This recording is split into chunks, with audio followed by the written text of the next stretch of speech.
이번에 여러분들께서 저를 다시 신임해 주신다면 저는 당당하게 2년 후에 대통령 선거에 나서서 대한민국을 확실히 바꿔놓겠다는 약속을 드립니다. 제가 김부겸 후보를 꺾고 당선된다면 2011년에 있을 미래통합당 대선 후보 경선에도 참여할 수 있는 세 가지 일이 제게도 다 있습니다. 자, 장순영 소장님, 일단은 대구는 벌써 선거가 국회의원 선거가 아니에요. 그렇죠. 이미 대선이에요. 그렇죠. 김부겸 의원 같은 경우에는 2016년에 당선됐을 때도 차기 대권 주자로서 상당히 인정을 많이 받았었고요. 지금 저렇게 선거 중간에 나는 다음에 대선에 나가겠어요라고 얘기하는 것은 저것도 내가 이 지역에서 좀 불리하구나. 나는 대구의 하나의 수성갑의 국회의원이 아니라 나는 대구의 아들로서 전국적인 인물로 키워달라. 그러니까 주호영 의원과 나를 같은 선상에 놓고 보지 말아달라. 나를 어쨌든 이 여권의 대선 후보로 인정해달라고 지금 강렬하게 외치는 건데 거듭 말씀드리지만 저렇게 얘기하는 것은 내가 좀 선거에 불리하니까 큰 화두를 던져서 선거판을 좀 돌려보겠다. 지역에서 인물을 좀 키워달라. 그런 식으로 프레임을 전환하는 겁니다. 그런 게 좀 있는 것 같아요. 선거판에 뭐 변치 않은 여러 가지 원칙이 뭐 법칙 같은 것들이 있는데 크게 될 사람은 밀어준다라는 법칙도 있잖아요. 그래서 이 사람이 비단 우리 지역의 국회의원이 아니라 차기 서울시장 후보다, 뭐 차기 대선 후보다라고 하면 좀 유권자들이 힘이 좀 몰리는 그런 경향도 없지 않아 있는데 좀 그런 걸 의식한 건가요, 그러면? 그렇다고 볼 수 있겠죠. 되게 보면 이제 정당 지지도보다는 내 개인 인물론이 조금 더 먹힌다. 그런 차원인데요. 재밌는 건 주호영 그 후보가 그 장군 할 때 멍군한 것 같아요. 왜냐면 보통 이제 대권 선언하게 되면 보통 일반적인 반응은 왜 갑자기 국회의원 선거에서 대권 후보 도전이냐 생뚱맞다. 대권 후보 하려면은 총선에 나오지 말고 기다렸다 하든지 왜 지역 주민들한테 웬 대권 타령이냐 할 텐데 주호영 후보는 당신이 대권 후보면 나도 당선되면 대권 후보를 꺾었기 때문에 대권 후보니까 나간다 해서 장군 멍군이 좀 재밌게 진행된 것 같아요. 그럼 김건섭 변호사님. 지금 대권과 관련해서 총선이 지금 종로에서 이루어지고 있잖아요. 대구 수성갑에서 이루어지고. 그러니까 대선 전선이 그렇죠. 종로에서 한번 수성갑에서 한번 이따 또 얘기할 분도 또 한 분 또 있어요. 이번 총선이 이거 뭐 대권을 가리는 총선이니까 그런 생각이 들기도 하는데 그럼 이제 선거는 그러잖아요. 뭐 결과 가지고 일을 하기 때문에 우리가 과정을 중요하다고 많은 얘기를 하지만 결과적으로 이제 결과 가지고 판단을 받거든요. 그러면 총선을 임하는 후보자의 입장에서는 젖먹드니까지 다 해야 돼요. 그럼요. 끝까지.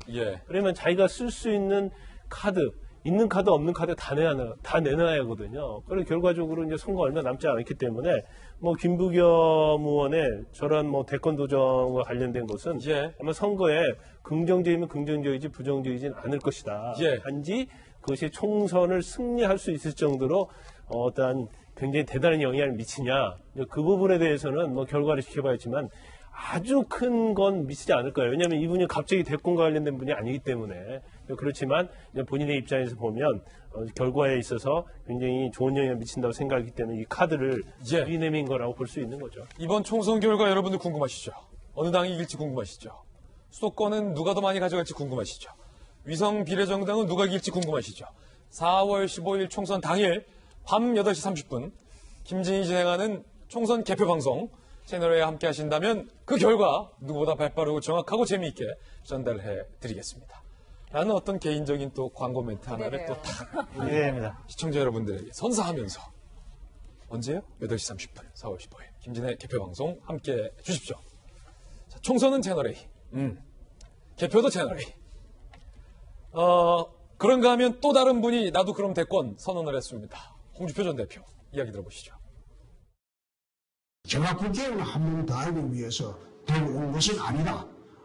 지금 대구를 발판으로 정권을 가져오기 위해서 대구로 왔다. 좌파진영에서 다음 대선에 나올 만한 사람이 이재명이나 유시민이라고 저는 지금 보고 있습니다.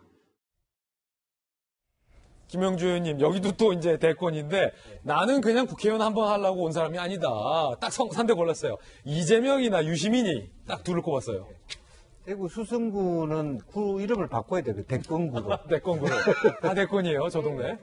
아무래도 이제 그 부분에 있어서는 아무래도 이 홍준표 대표 입장에서는 황교안 체제에 대한 비판. 무소속이잖아요, 지금. 그런 부분이 있고 지금 저기는 박빙이거든요. 홍준표 대표는 끝까지 후보 단일화는 하지 않을 겁니다. 그러면서 오히려 역으로 역공을 하고 있죠. 종로에서 당신 이길 자신 있냐 이렇게 역공까지 하고 있는 그런 형국이라서 본의 아니게 하여튼 뭐 대구 사람들의 정서에서 이런 부분은 분명히 있는 것 같습니다. 야당의 혹은 뭐 여당의 대권 후보 우리 하나 정도는 살려주자 이런 부분이 있었기 때문에 김부겸 후보가 그런 것을 쓰는 것이고 거기에 대해서 말하자면 다른 후보들도 연동해서 대구 수성에는 대권 후보가 벌써 3명이 나왔어요. 그러면. 대권 후보가 안 된 사람은 수수못에 좀 어떻게 해야 된다든지 이건 좀 과한 말씀입니다만 농담이시고. 네, 농담입니다만은 어쨌든 대구가 갖고 있는 어떤 보수의 중심 혹은 보수는 아니더라도 대권 후보가 지니고 있는 그런 것을 대구 시민들이 좀 열망하고 있다. 그런 것은 간접적으로 우리가 인지할 수 있지 않겠습니까? 상당히 흥미로운 분석인데 장 소장님 국회에서 오래 계셨으니까 지금 이제 선거 끝나고 생각해보면 대선까지도 얼마 안 남았다. 2년이 남았지만 대선 캠프가 통상 꾸려지고 전당대회하고 대선 분위기로 간다면 총선 끝나고 사실상 뭐 거의 곧바로 대선판으로 가는 거 아닙니까? 그렇죠. 시간이. 이제 아마 여론조사도 이제 차기 대권 주자가 누구냐라는 게 확실히 더 많이 나올 것 같고요. 그 연말 되면은 각 캠프에서 이제 캠프를 꾸릴 거예요. 각 후보들이. 그때 이제 또 많은 분들이 거기 참여해서 이제 의원들도 모집하고 여야 가릴 거 없이 다 그렇게 될 것 같습니다. 이제 총선 끝나면 바로 대권 모드입니다. 그렇다면 이번 선거에서 여야할 것 없이 뭐 이낙연 후보도 있고 황교안 후보도 있고 홍준표 후보도 있잖아요.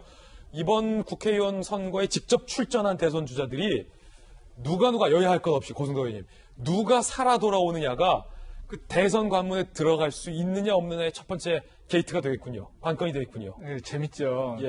어떻게 보면은 이번 총선에서 진짜 그 대권 주자들 뭐 이낙연 후보 같은 경우도 대권 선언한 적이 없지 않습니까? 도전한다는 말씀 없이 분위기상으로 자연히 이렇게 뭐 여론조사 2등에 나오고 있는데 아마 이제 제대로 안 나오는 분들이 이렇게 좀 많이 떠드는 경향이 있기는 해요.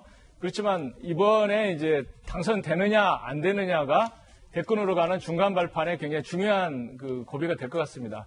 이낙연 후보의 당락을 아마 이재명 지사나 박원순 시장도 굉장히 유의미하게 볼 것 같아요. 집중해서. 근데 유권자들이 한 가지 더 보셔야 될 게 뭐냐면 재밌는 게 이번에 구청장, 현직 이런 분들 그 공천받는 분 안 계세요. 왜냐하면 이분들이 공천받으면 그 보궐선거를 해야 되기 때문에 선거 비용이 낭비된다고 하는 이것 때문에 공천을 안 주고 있거든요. 근데 대권 후보들은 그러면은 당선돼가 국회의원 도중에 보궐선거를 하게 되는데 1, 2년 하다가 지금 나간다는 이야기인데 이 부분은 어떻게 할 것이냐. 그 부분도 도전하시는 분들 한번 답을 내놓으셔야 될 것 같아요. 상당히 흥미로운 관점이에요.